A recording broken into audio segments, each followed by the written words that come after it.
warahmatullahi wabarakatuh. Alhamdulillahilladzi ahsana kulla syai'in khalaqahu fa bi ihsanihi yahtadil muhtadun.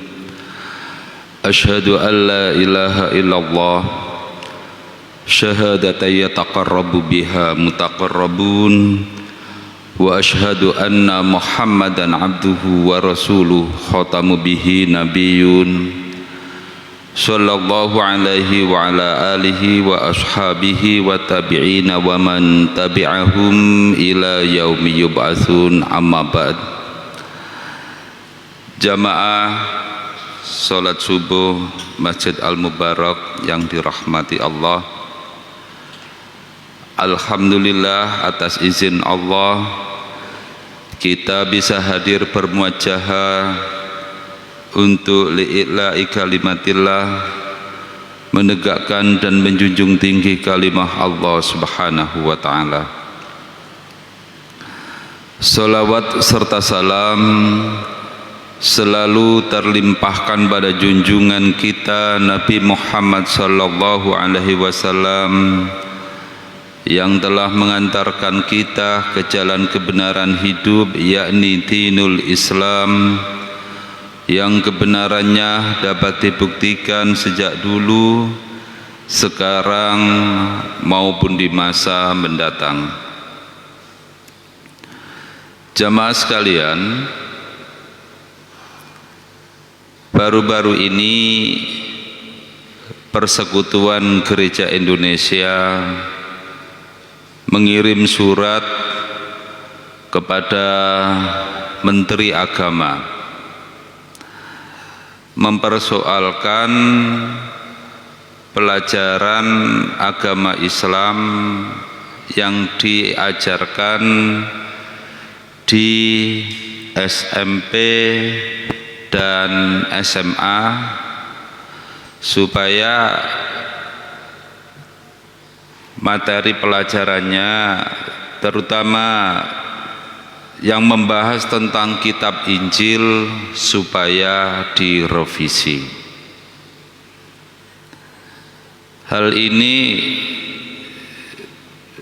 menurut tokoh-tokoh agama Islam merupakan tindakan yang sangat tidak etis, arogan, seakan-akan bahwa ajaran Kristen itulah yang benar dan pandangan Islam tentang Injil itu adalah salah.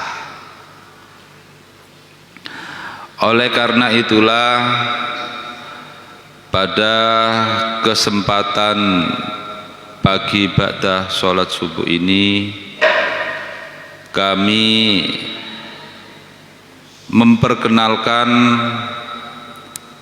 pada jamaah sekalian tentang kitab suci Kristen yang disebut dengan Bible,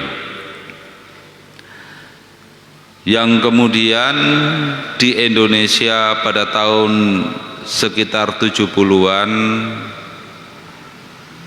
untuk mengelabui umat Islam, karena di dalam Al-Quran di awal surat Al-Baqarah itu disebutkan a'udzubillahi minasyaitonirrajim, dzalikal kitabu la raiba fihi hudal lil muttaqin.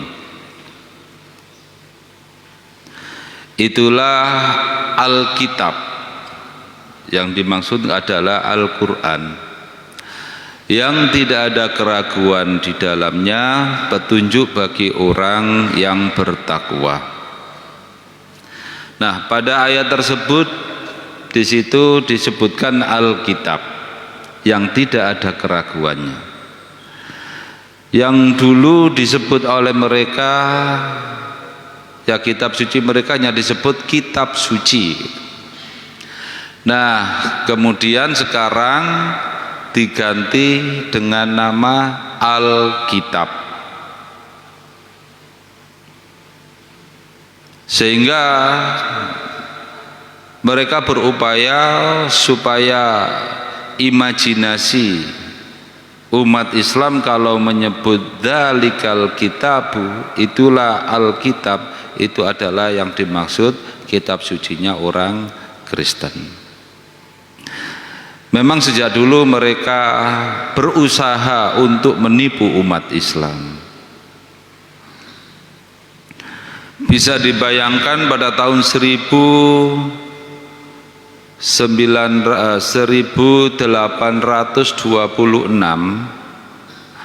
penjajah Belanda dalam rangka untuk misinya mengkristenkan umat Islam Indonesia sudah menerbitkan kitab suci mereka ke dalam bahasa Melayu, tulisannya tulisan Arab Melayu, istilah orang Jawa huruf pegon. Jadi mereka sudah membuat itu ya sebagai upaya apa? Supaya untuk mengelabui umat Islam, dan kemudian mereka melakukan upaya-upaya supaya umat Islam tidak paham terhadap Al-Quran. Tapi kemudian tampaknya mereka juga gagal. Nah, sekarang kami paparkan apa itu kitab suci orang Kristen yang kemudian sekarang di Indonesia mereka sebut Alkitab. Sebenarnya memakai nama Alkitab itu pun salah, sebab Alkitab itu artinya satu kitab. Mufrad ya, kata tunggalnya ya, kalimat mufradnya itu adalah, atau isim mufradnya itu kitabun. Menjadi Alkitab dalam takrifnya itu. Jamaknya adalah Al-Kutub, kitab-kitab. Nah, kalau mereka memakai nama Alkitab itu jelas salah. Sebab jumlah kitab-kitab yang ada di dalam kitab suci mereka itu banyak. Seharusnya tetap merujuk pada kata aslinya, berasal dari kata tabiblia yang kemudian bahasa Inggrisnya Bible, bahasa Belandanya Bijbel. Seharusnya tetap memakai Bible, jadi itu lebih pas daripada memakai kata Alkitab. Artinya kumpulan kitab-kitab Bible. Nah, kitab suci mereka itu dibagi menjadi dua, Perjanjian Lama dan Perjanjian Baru. Perjanjian Lama adalah kitabnya orang Yahudi yang dibajak oleh orang Kristen, seakan-akan bahwa ajaran para nabi-nabi yang diutus oleh Allah untuk Bani Israel itu tetap diwarisi oleh orang Kristen. Tetapi kemudian ajaran ini dihapus, diganti dengan Perjanjian Baru. Nah, orang Yahudi menolak kalau kitab suci mereka itu disebut dengan kitab Perjanjian Lama, sedangkan kitab yang dipakai oleh orang Kristen dalam arti yang sekarang dijalankan ajarannya disebut dengan Perjanjian Baru. Orang Yahudi menolak, sebab hingga sekarang ajaran-ajaran ya, pada kitab-kitab yang disebut oleh orang-orang Kristen disebut Perjanjian Lama, orang Yahudi tetap memakai menyebutnya Pentateuch atau Tanakh.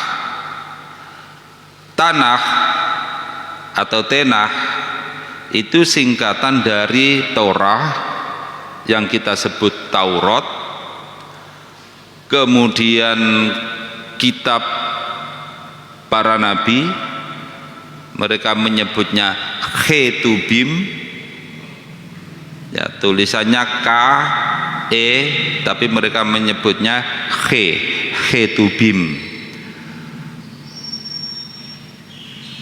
Belum Ketubim dulu, Nebiim, ya dari Tenah atau Torah yang kita sebut Taurat, kemudian Nebiim, bahasa Arabnya Ambiya,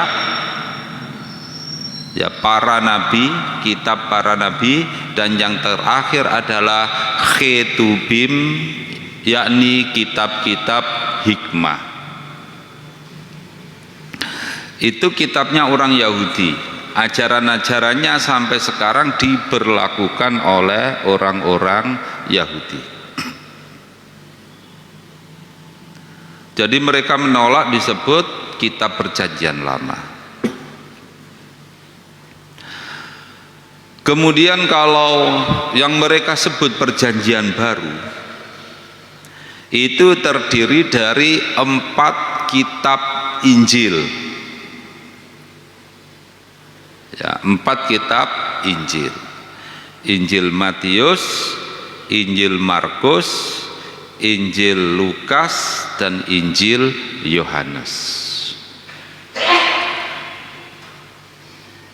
Terus ada 13 surat-surat kiriman Paulus, ada 3 surat kiriman Yohanes, dan lain-lain. Jadi kitab sucinya orang Kristen itu bukan hanya yang mereka sebut kitab Injil. Jamaah sekalian, tadi saya sebut di perjanjian lama ada yang namanya kitab Taurat. Di perjanjian baru itu ada 4 kitab Injil.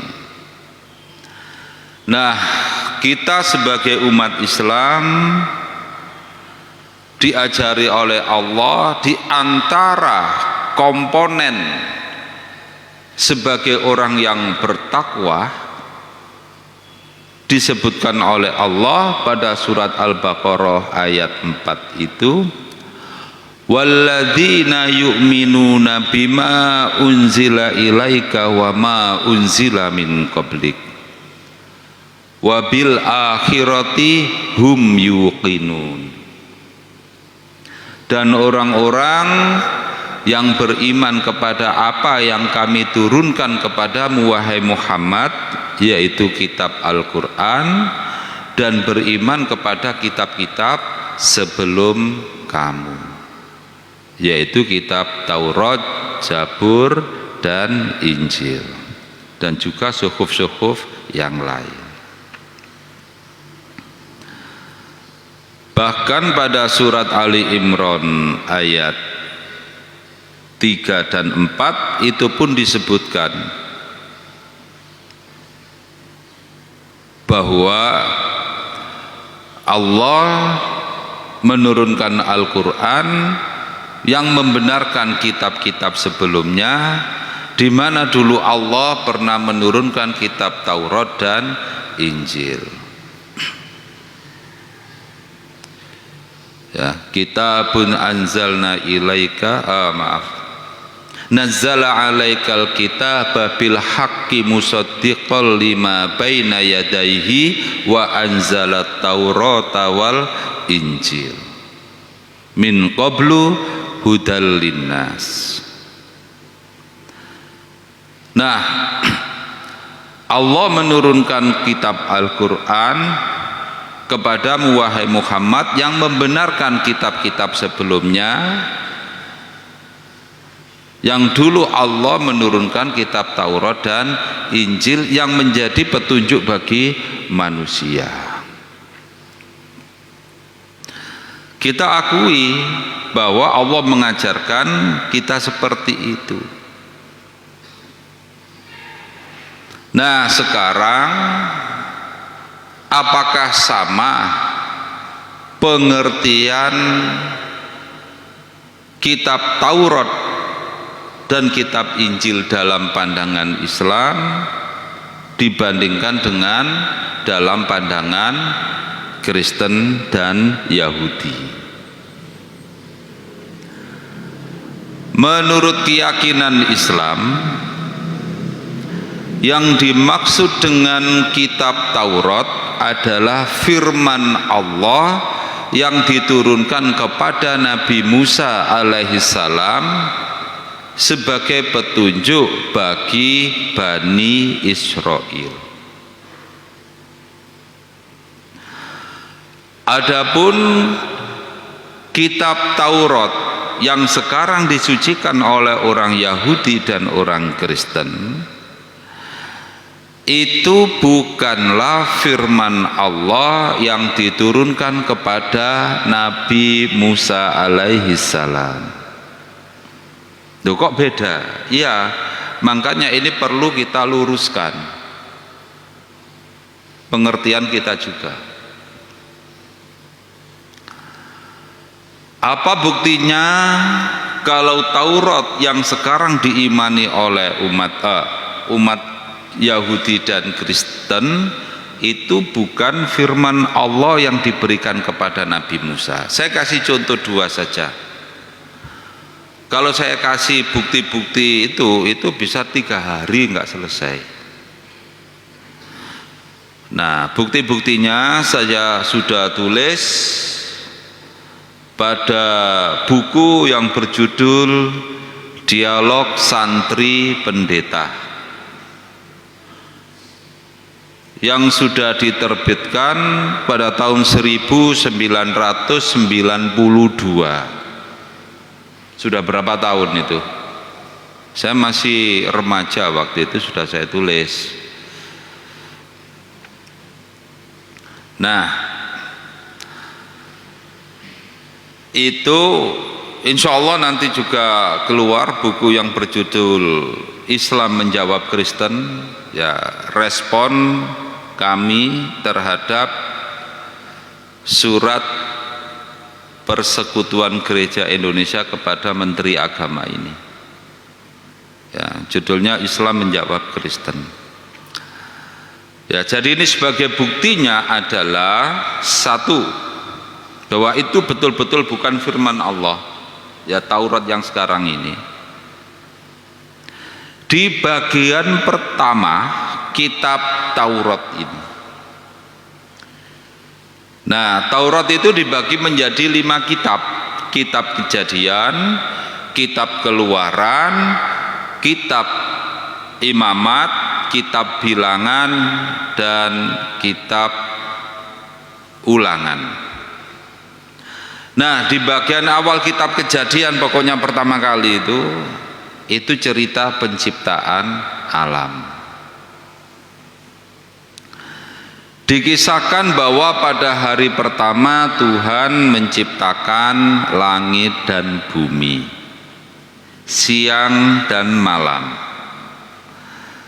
Tapi pada hari keempat barulah Allah mencipta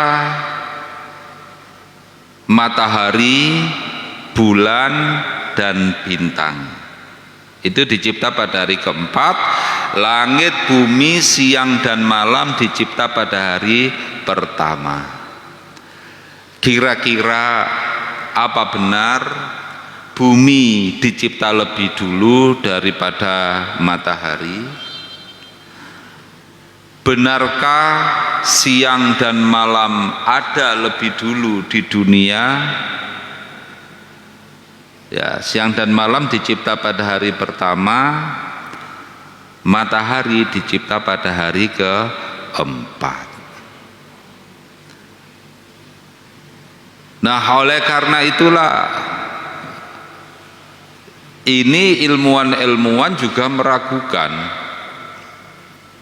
Pada hari pertama Tuhan menciptakan langit, bumi, siang dan malam. Hari kedua Tuhan menciptakan daratan dan lautan. Hari ketiga Tuhan menciptakan tumbuh-tumbuhan.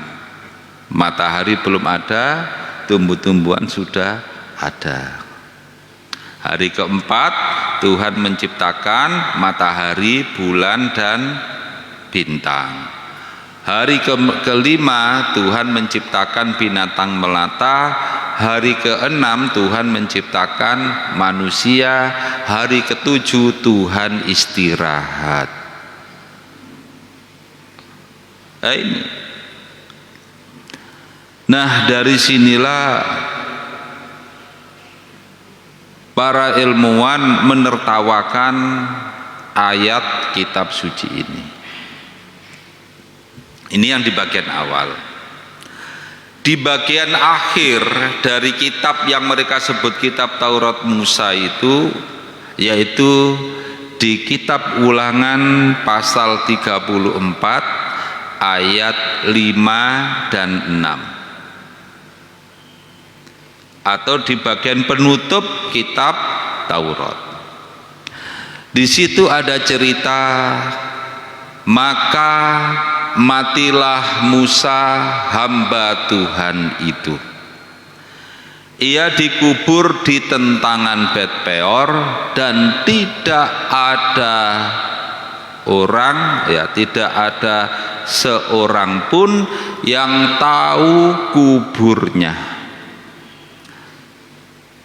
Nah, ada cerita kematian Nabi Musa sampai hari menulis ayat penutup kitab Taurat ini. Penulisnya juga seluruh Bani Israel sudah tidak tahu kuburnya Nabi Musa.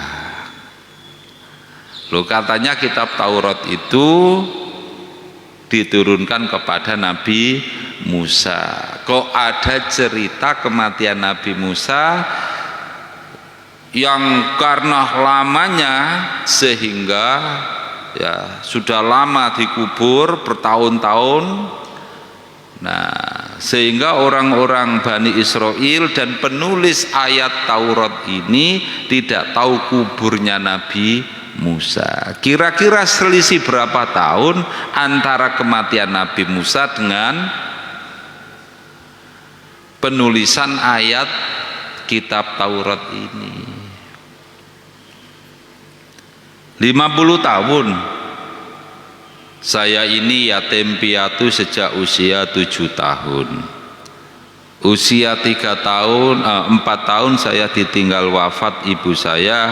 Usia 7 tahun ditinggal wafat oleh ayah saya. Sekarang saya usia 53 tahun. Sudah lama. Nah, berarti 46 tahun yang lalu saya ditinggal wafat oleh kedua orang tua saya. Lah, kemudian bapak-bapak dari Tuban ke Juanda mampir ke rumah saya karena rumah saya dekat Juanda. Ketemu saya terus bertanya, Ustadz, tolong tunjukkan kuburan kedua orang tua Ustadz. Saya akan dengan tepat menunjukkan ini kubur ibu saya, ini kubur ayah saya. Meskipun sudah 46 tahun yang lalu, saya masih tahu kuburnya. Padahal saya ini sudah lama, sejak kecil tidak tinggal di desa saya, tapi sampai sekarang saya masih tahu. Lah, kemudian Bani Israel dan para penulis kitab Taurat ini sampai tidak tahu kuburannya Nabi Musa, itu selisih berapa tahun? Nah, ini. Tapi kitab Taurat yang sekarang ini yang ditulis oleh orang-orang yang jauh dari kehidupan Nabi Musa menyatakan bahwa ayat-ayatnya itu adalah kitab Taurat. firman Allah. Ya jelas nggak masuk akal. Apalagi kemudian dari halaman ke halaman, dari ke halaman, banyak hal-hal yang janggal, bahkan tidak layak dibaca oleh anak-anak, terutama anak remaja, nggak layak dibaca. Ini kan berbahaya. Kenapa? Mohon maaf. Di situ diceritakan bahwa Nabi Lut mabuk-mabukan sampai telanjang bulat dilihat oleh anaknya bernama Kan'an. Ya. Nabi Nuh itu. Kemudian diceritakan Nabi Lut berzina dengan kedua putrinya sampai keduanya hamil. Naudzubillah min dzalik. Cerita-cerita porno di mana orang-orang yang melakukan porno ini mendapatkan berkah dari Allah. Itu kan sudah nggak masuk akal. Nabi Daud diceritakan berzina dengan tetangganya yang bernama Betseba. Kemudian diceritakan juga Nabi Sulaiman memiliki istri 700, gundiknya 300, pas 1000. Jadi ini isinya, dan tidak layak dibaca oleh anak-anak remaja. Loh, masa terus kitab suci nggak boleh dibaca anak remaja? Nah ini. Nah sekarang bagaimana dengan kitab Injil? Nah, menurut pandangan dan keimanan umat Islam, kitab Injil itu adalah firman Allah yang diberikan kepada Nabi Isa alaihissalam. Sedangkan kitab Injil yang sekarang diimani oleh umat Kristen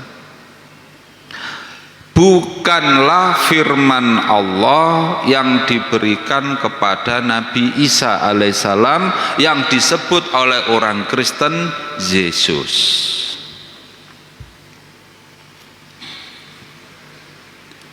Jadi ada perbedaan. Ya, itu Islam. Jadi kitab Injil itu adalah firman Allah yang diberikan kepada Nabi Isa alaihissalam sebagai petunjuk bagi Bani Israel. Adapun kitab Injil yang disucikan oleh orang-orang Kristen adalah catatan ucapan dan perbuatan Nabi Isa alaihissalam. Beda ya. Sekali lagi, kitab Injil yang diimani oleh umat Islam adalah firman Allah yang diberikan kepada Nabi Musa.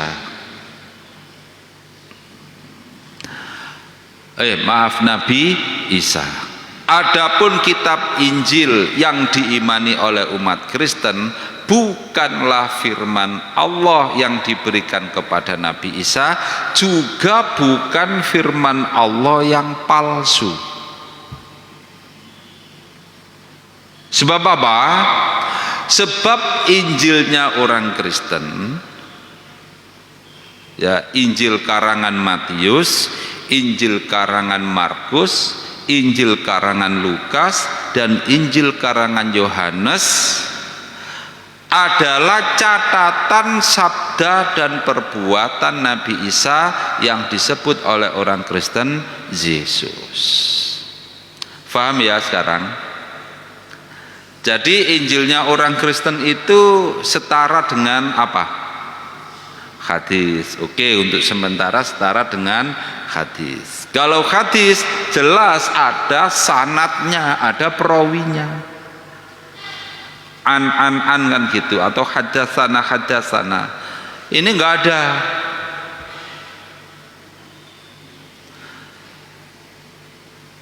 Lah mengapa orang-orang menyebut bahwa ucapan dan perbuatan Nabi Isa yang tercatat itu disebut kitab Injil?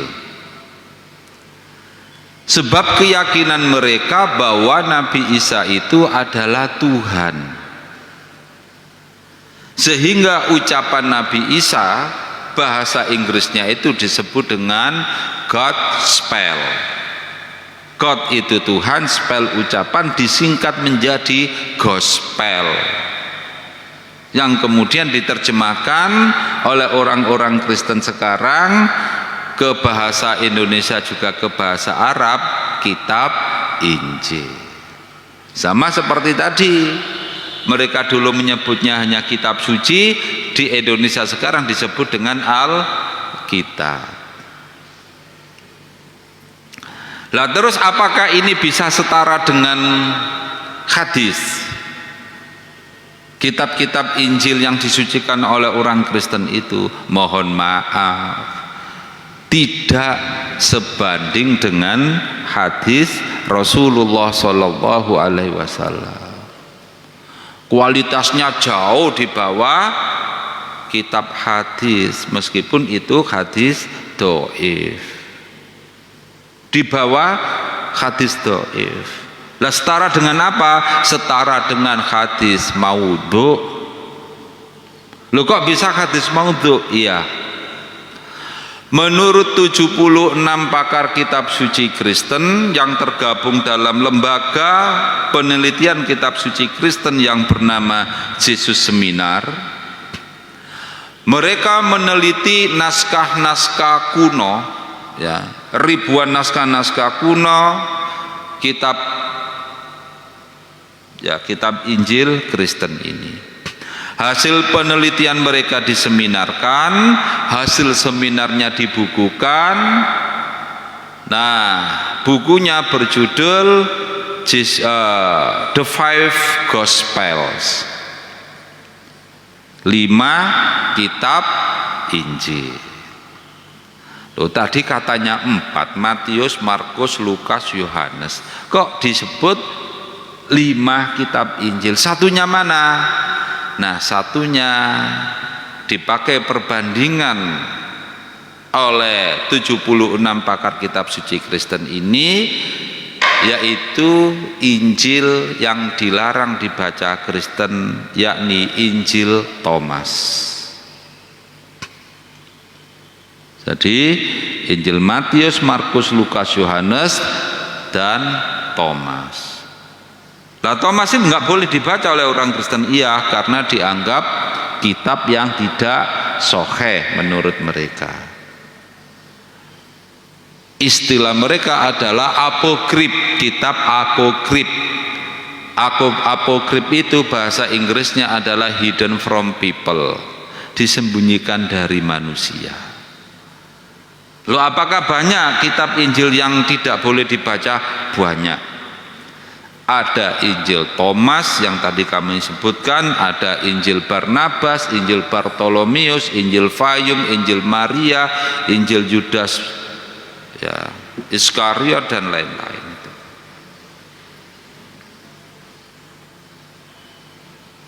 Nah,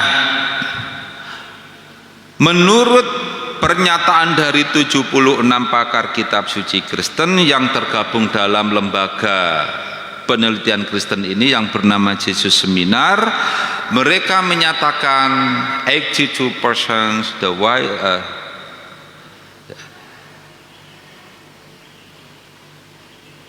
yang artinya begini, 82% ayat-ayat yang tertulis dalam kitab-kitab Injil, ya, Matius, Markus, Lukas, Yohanes, itu 82% yang itu katanya berasal dari Yesus, ternyata tidak pernah diucapkan dan diperbuat oleh Yesus. Ya. 22% the word describe of Jesus actually didn't spoken by Jesus. Nah, dari sinilah kita tahu bahwa menurut pengakuan umat Kristen sendiri, tokoh-tokoh Kristen, kitab sucinya orang Kristen itu 82% bukan ucapan Yesus. Lah terus karya siapa? Yaitu karyanya orang-orang Kristen sendiri. Oleh karena itulah kita ditunjukkan oleh Allah Subhanahu wa taala. Fawailul lilladzina yaktubunal kitaba bi aidihim summa yaquluna hadza min indillahi liyashtaru bihi samanan qalila. Fawailul lahum mimma katabat aidihim wa wailul lahum mimma yaksibun. Maka kecelakaan yang besar bagi orang-orang yang menulis kitabnya dengan tangan-tangan mereka sendiri. Pengertiannya yaitu itu tulisan-tulisan hasil ide mereka sendiri, yang kemudian mereka mengatakan hadza min indillah, ini adalah firman Allah. Maka kecelakaan yang besar akibat tulisan-tulisan mereka itu, dan kecelakaan yang besar dari apa yang mereka perbuat. Nah, apa yang dinyatakan oleh Allah dibuktikan oleh umat Kristen sendiri, juga dibuktikan oleh orang-orang Yahudi. Ya, umat Islam ya ngapain itu meneliti kitabnya orang lain? Apalagi hampir seluruh umat Islam di Indonesia ini, jangankan kitabnya orang lain, kitab sucinya sendiri yaitu Al-Quran jarang dipahami.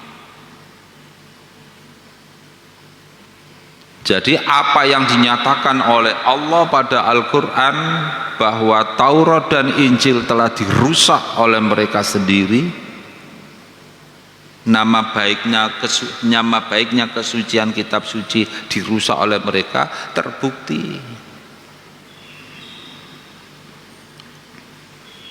Bahkan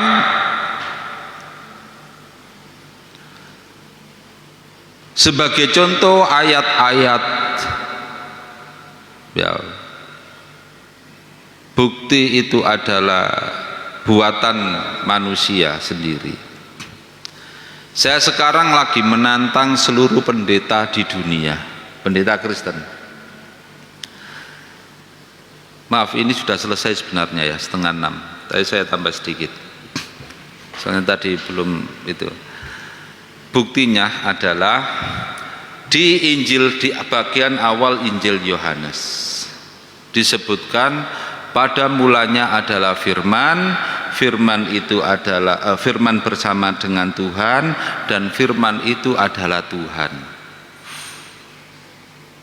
Kemudian firman menjadi manusia yaitu Yesus. Berarti firman adalah Allah menurut mereka, dan firman telah menjadi manusia, berarti ya firman menjadi manusia yaitu Yesus, berarti Yesus adalah Allah. Kan gitu. Dinyatakan oleh Allah surat Al-Baqarah, surat Al-Maidah ayat 72, laqad kafaral ladzina qalu innallaha huwal masih ibnu Maryam. Sungguh telah kafir orang yang menyatakan bahwa Allah itu adalah Al-Masih putra Maryam. Sekarang saya tantang seluruh pendeta sedunia, ternyata memang nggak bisa jawab. Kalau memang Yesus itu firman Allah dan Yesus adalah Allah, berarti ucapan Yesus adalah firman. Saya tanya, tolong tunjukkan catatan ucapan Nabi Isa sejak usia 1 tahun sampai usia 30 tahun. Kalau bisa menunjukkan, saya akan masuk Kristen.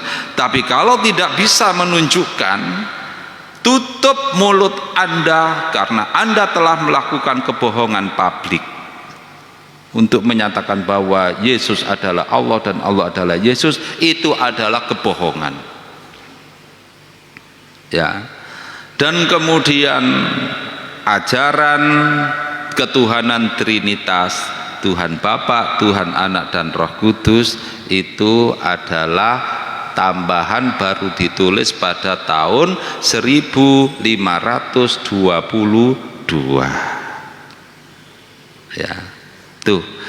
Ya, sementara itu terima kasih. Nasrun minallahi wa fathun qarib. Wassalamualaikum warahmatullahi wabarakatuh.